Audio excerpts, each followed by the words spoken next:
What's up, fam? It's your homeboy Big Mac coming at you straight from the port city, man. Uh, I'm having to redo this video. This is like the fourth or fifth time I've made it. Having some issues, some technical difficulties with trying to use my phone, man. It's run out of space or something. I'm gonna have to get through there and make some space anyway. Um, if you're not a subscriber, man, go ahead subscribe to the channel, man. I ain't got many, but I'm trying to build the little channel up a little bit if I can. So if you would, man, if you feel like supporting, it don't cost nothing to hit that subscribe button or hit that like button. Um, the notification bell. I don't know nobody. You can hit that if you want to, but I don't make videos regularly like that. So, if you hit the notification bell, you might not get notified for a minute, but hit it anyway. Whatever. Who gives a fuck? Anyway, today I'm gonna talk about the first time I went to prison, the first prison I was at. Not counting Noose, which is our classification prison. I'm not gonna count that as a trip to prison. There's a lot of folks that have uh, had such short sentences back in the day um, that they never made it out of classification prison.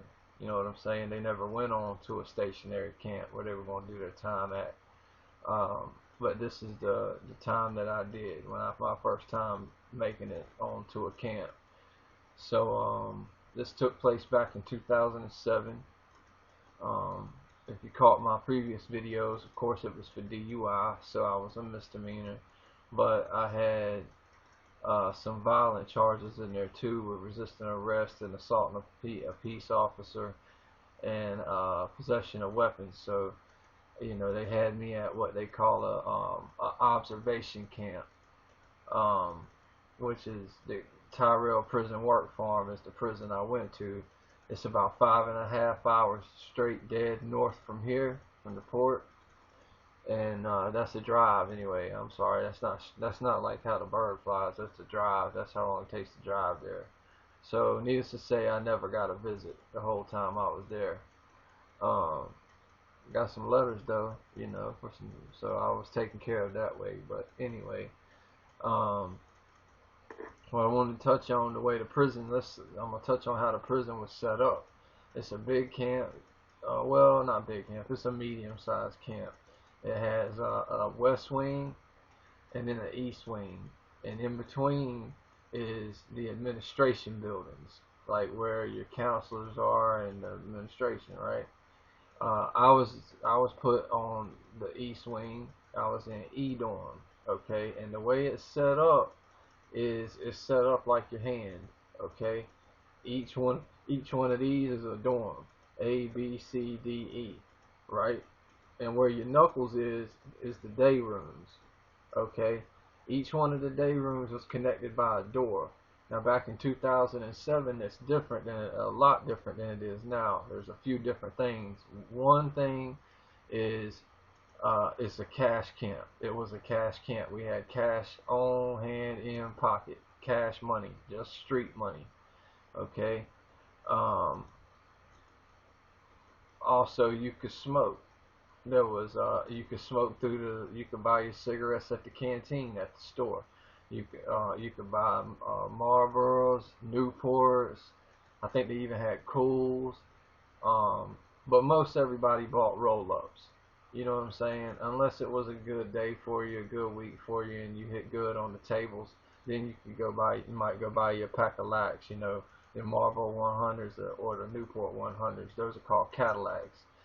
So if you had to buy one, say you had to buy a lac off the yard, you're going to pay 50 cents for it. But that was back when you could smoke on the yard. Now for a lac, you're going to pay $5, $6 for it.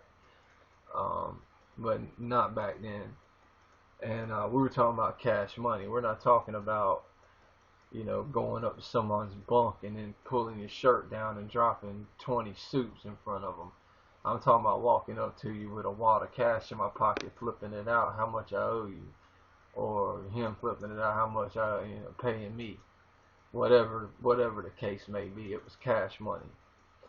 Um, Also, another thing, because it was a cash money camp, it was back in the day. Gambling wasn't allowed in the rule book. It was against the rules, but it was tolerated. It was tolerated on our camp. And I think personally it was tolerated for a few different reasons. One, there was no air conditioning. Okay, you had these big industrial fans. There was 4 of them for each dorm area. Each dorm area had 4 of them. You had 2 up here, 2 down here, 2, 2, 2, 2, 2, just like that in the corners. They were in the corner, just like that. Okay, my bunk was in E dorm. I was all the way at the back, all the way to the exit door, and I slept right underneath the fan. Okay, which a lot of people be like, damn, I don't want to sleep by the fan, you know, it would be loud as hell and blah blah blah. It really was better than sleeping towards the middle. Towards the middle of the block, it was just dead heat. You know what I'm saying? By the time that air blew to you, it had done blown over 20 bodies, and it was hot air. I caught it when it came right off the wall, right out from the outside wall, and it was a little bit cooler. And plus, that fan running gave me that noise, that white noise, you know, that you like to go to sleep to. So and also being right under the fan wasn't blowing directly on me. It was blowing kind of over me. So I caught that breeze from the fan, and I heard the loud noise. So I was able to sleep like a rock, man. I'll be honest with you, I slept like a rock. I had a cool ass bunkie. I ain't gonna say his name. I don't know if he wants it out there. I hadn't spoke to him since I got out, you know, from there way back in '07. So I'm not gonna put his name out there. My neighbors were cool. The neighbors were cool across the way. And it was just like any other dorm setting, you know what I'm saying? You had 2 or 3 guys running store in there. You had guys doing artwork, hustling artwork. There was a couple of guys in each block, man, that, you know, I smoked the roll-ups. You buy a pack of Bugler. It looks like it comes in a cellophane, you know, wrapper, pack, you know, Ziploc, and you get 32 cigarettes out of it. All right, really you get about 34. And if you want them a little smaller, you can get 35. I like mine a little thicker, so I'd get about 33, 34 out of it. Now, you can find a guy in each block. There was at least 1 or 2 guys in each block you could just walk up to with the whole ounce of tobacco and say, here, roll them up for me. And give him a quarter, 25 cents. He'll sit right beside you at the table. Roll it that way, you know you ain't stealing your shit. Roll the whole thing up, and then give it to you. And then you know, of course, you tip him a couple of cigarettes, you know what I'm saying, for his time, whatever. That's just common courtesy, you know. And, you know, that's how things went, man. It was hot as balls. I happened to be there during the summertime. I got there in late May. It wasn't that hot then, but it ended up getting hot because I didn't get out of there till September, out of that prison until September, and moved to another prison. Skipping ahead, and then I'll come back, but it got so hot that literally my last 3 days in that prison, we rioted because the water fountain water was even hot. So we rioted.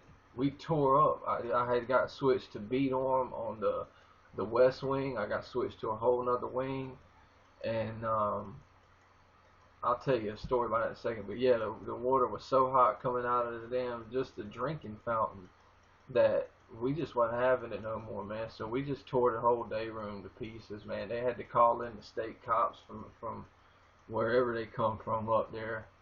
Now this camp, Tyrell Prison Work Farm, it's not the farthest north camp in the state. The farthest north camp in the state is between 2 that I know of. It's either Odom or Pasquotank.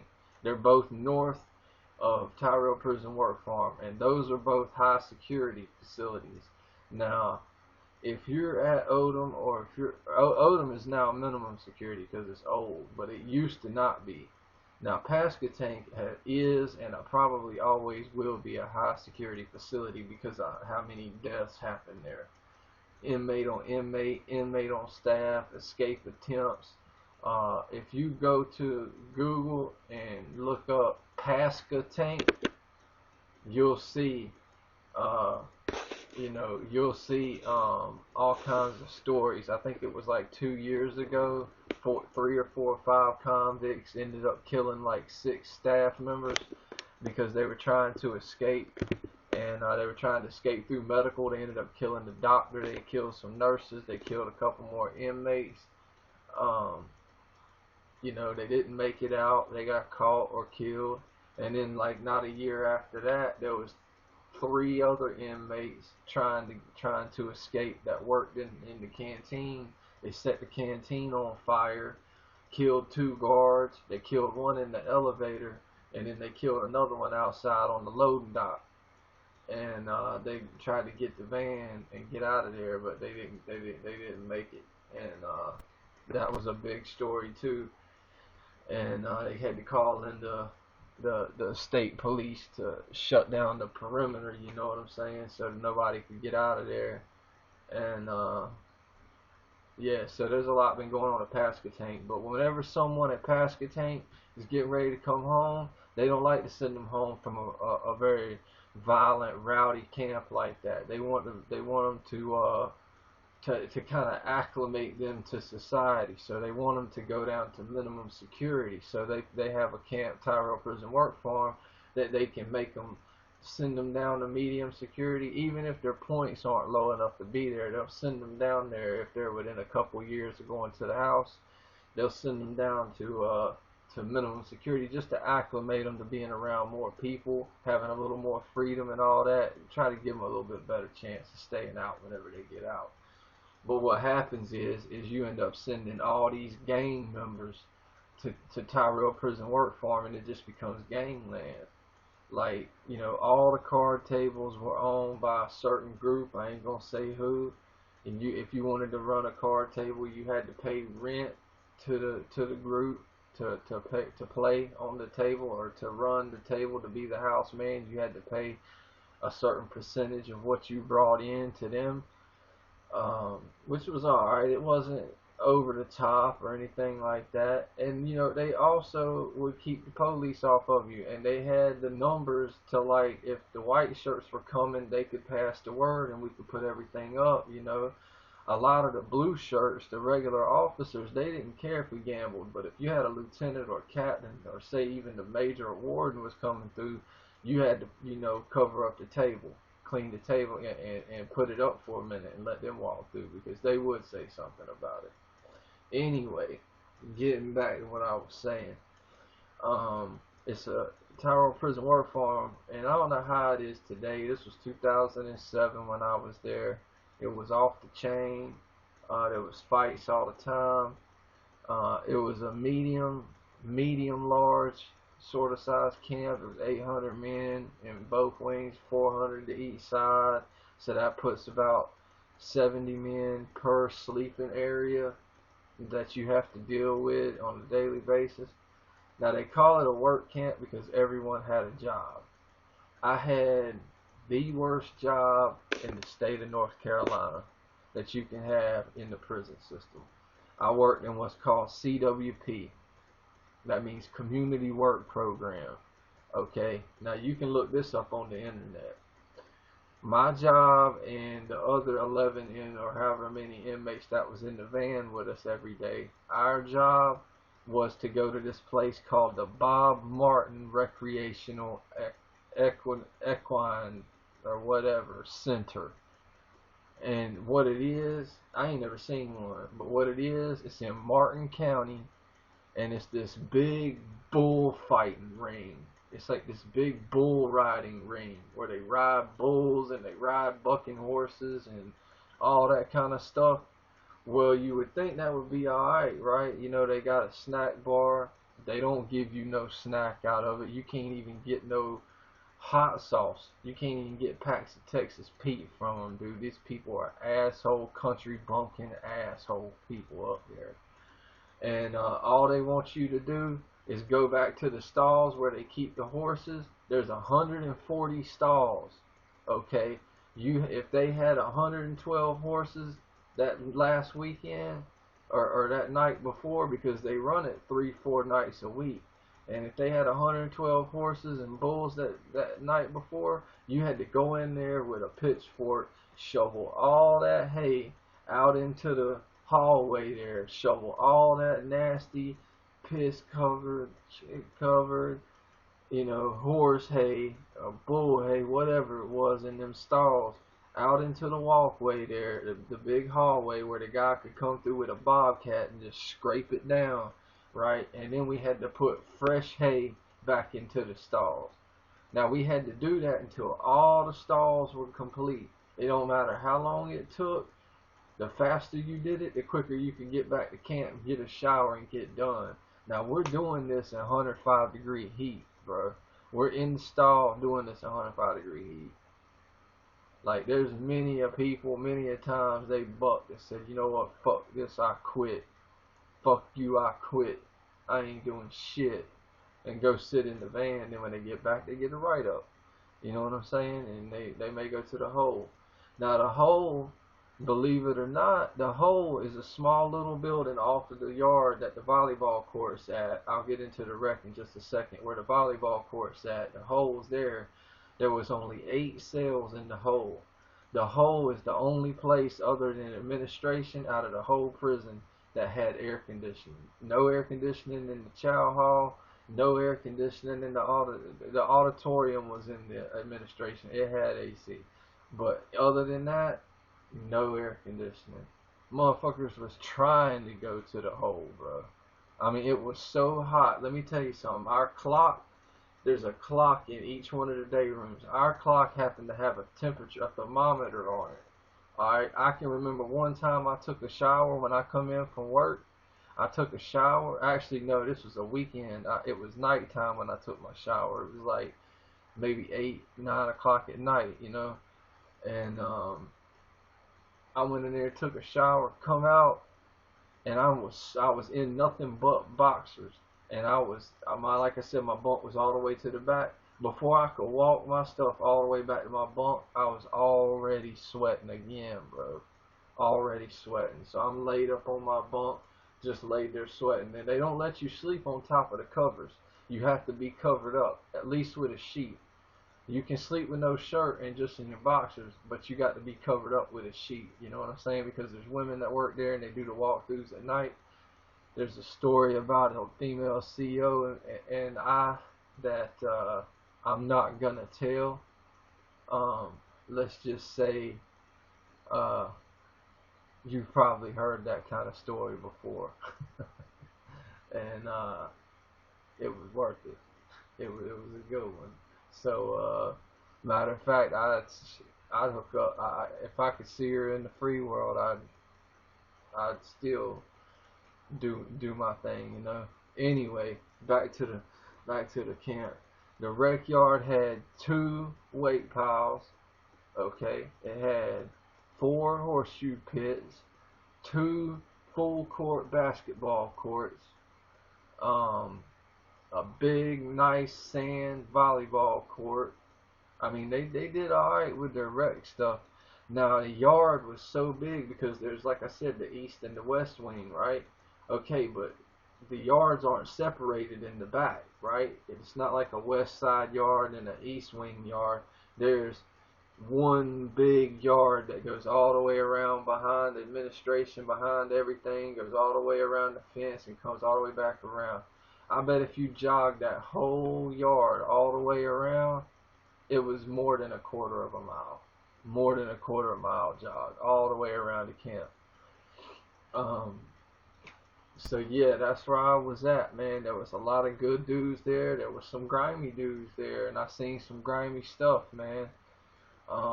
There was a situation that happened on the gambling table one time where this one big white dude he was renting the table from a certain group, and this dude owed him money, wasn't paying up, and he caught the dude gambling on another guy's table. So he went and jerked him up by his collar and threw him up against the wall. Well, the wall he threw him up against happened to be the wall in between the day room and the shower. So the mop bucket was right there. The actual mop wasn't in it because it hangs in the closet, locked in the closet. But the mop bucket, somebody had left the mop bucket there. So he grabbed the strainer that was in it. He grabbed the strainer by the handle. And dude, I'll say what we called him. I don't know his name. What we called him, I remember his name, and I ain't gonna say it. We called him Big Country. Was walking over to him, and he saw him grab that thing up by the handle. So he turned his left shoulder like that. And dude, little short black guy, big old 6'4", 6'5", 260, solid muscle white dude.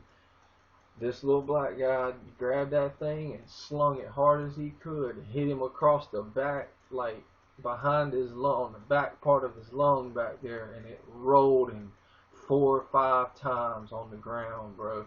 And then he just stopped. He wasn't knocked out, but he was stopped, and you could hear him. He was wheezing. He couldn't breathe, man. He hit him so hard, that dude was out for the count. Then that dude went and put the thing back up, and then he ran to his bunk, right? Turns out Big Country had a lock and a sock wrapped around his hand, right? He was going to lock the dude. So he was his self-defense. So, but anyway, earlier that day, we had jumped a dude that was going home that evening. See, I was 25 years old, man. You know what I'm saying? So I was doing youngster shit, man. I was at the beginning of my bid, first bid I ever had. And this dude that we, hung out with every day, he was going home, right? So 3 of us went to his little cut down where he slept. Wasn't in my dorm. We just slid down in there. We swerved over there. And we jumped him. You know what I'm saying? We jumped him. We beat him. Beat him pretty good. We didn't hit him in the face. We didn't hit him hard enough to break nut. We didn't put no boots to him. We were just, youngsters, being youngsters, just body shots, hitting him, because he was going home and we wasn't. You know what I'm saying? And then once he, and then after we hit him, punched him good enough times, you know what I'm saying? We picked him up, dapped him up, congratulations, man, I want to see you back here, blah, blah, blah, blah, blah, all that kind of crap. But the lesson here is, y'all, that I want you to take away is stay away from the gambling, man. Stay away from that. Stay away from the drugs. The drugs there at Tyrell, rampant. It was a cash camp. So you can imagine there's any drug in the book there. I mean, I seen a dude smoking crack out of a Sprite bottle, looked like a weed thing with aluminum foil on top and a match. He'd stick his head in the locker and he was smoking crack like that in prison. I mean, who smokes crack in prison like that, man? That's crazy, man. Seen people shooting up, ODing. And this was before the K2 thing. It was ODing on dope. And so I'm saying, stay away from the drugs, man. Stay away from the gambling debts. You know what I'm saying? Don't take something from someone, man, that's offering it to you, unless it's one of your number ones, your real close road dogs. Don't take nothing from nobody, man. You don't want to be in that field where you feel like you owe somebody something. You know what I'm saying? Or where they feel like they can just come ask you something just because you took something from them. Don't take nothing from nobody. And when I say nothing, I also mean don't take no shit from nobody. Stand up for yourself. Because if you don't, no one else will stand up for you. No one else will stand up for you because you won't stand up for yourself. So how would they know that if something goes down with them, that you'll stand next to them and help them out when you won't even help your own self? So don't let no one disrespect you. Stay away from the card tables. Stay away from the drugs. Don't accept things that you ain't pay for yourself, or that one of your road dogs didn't give you. And don't get in debt, man. Stay away from all things debt related. And then just do your time, man. Work out. Eat healthy. Do some jogging. Work on yourself. Build yourself up. Build some strength up so when you get out, them ladies is ready to, you know what I'm saying, rock with you. You know what I mean? Make that time work for you, man. Make that time work for you, dog, and you'll survive, man. You'll not only survive, you'll thrive. And then take some of those good habits that you form in there and bring them home with you. and continue them. You know what I'm saying? Even when life gets tough, man, because it gets tough for all of us, and it's easy to fall off. I know it. Trust me. I fell off, and I've come back up, and I fell off again. We all have. But, you know, you fall down so you learn how to pick yourself back up, man. So, you know, stick with the good parts, leave the rest, and God bless, man.